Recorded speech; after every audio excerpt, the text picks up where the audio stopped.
La paracha de la semaine. Nasso.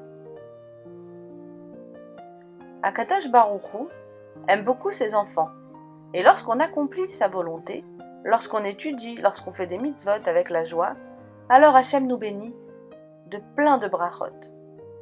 C'est par l'intermédiaire des Kohanim qu'Hachem bénit le Ham Israël, le peuple juif, avec une bracha particulière qu'on appelle Birkat Kohanim. Si nous nous trouvons au Beth Knesset, à la Choule, et que les Kohanim font la bracha, nous ne devons pas les regarder, car la présence d'Hachem est sur eux. Nous devons juste nous tenir debout et écouter chaque mot de la bracha avec beaucoup d'attention. Sur l'ordre d'Hachem, Moshe Rabbeinu demande aux Bnei Israël de faire un don pour la construction du Mishkan. Tous les Bnei Israël sont très fiers d'accomplir cette mitzvah et s'empressent d'apporter tout ce qu'ils peuvent. Seuls les princes, les chefs de tribu, les Nessi'im, ne se précipitent pas. Ils pensent qu'en étant les derniers, ils pourront rajouter ce qu'il manque. Mais les Bnei Israël avaient donné beaucoup, et lorsque les Nessi'im voulurent apporter à leur tour, il y avait déjà tout. Ils étaient si tristes, ils avaient raté la mitzvah.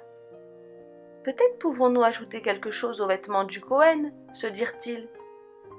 Et ils offrirent chacun une pierre précieuse. Les pierres précieuses furent utilisées pour le Rochen. Il fallut beaucoup de temps pour que le Mishkan soit prêt.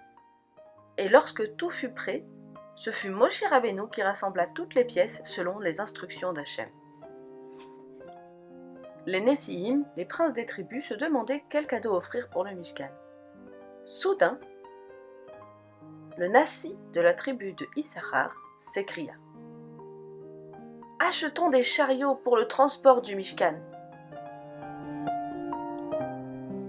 Et c'est ainsi que les Nessi'im offrirent 6 chariots magnifiques qui étaient recouverts.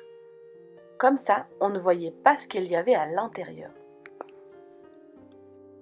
Moshe Rabbeinu regardait les chariots et ne savait pas quoi faire. Devait-il accepter ce cadeau, se demandait-il. Hachem lui dit de l'accepter.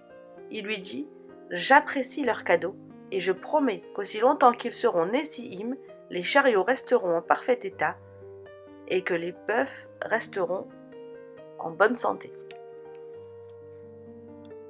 La paracha nous parle du Nazir. Le Nazir est un homme pur qui a l'interdiction de boire du vin et qui a l'interdiction de se couper les cheveux. Il doit toujours être pur pendant tout le temps où il décide d'être Nazir.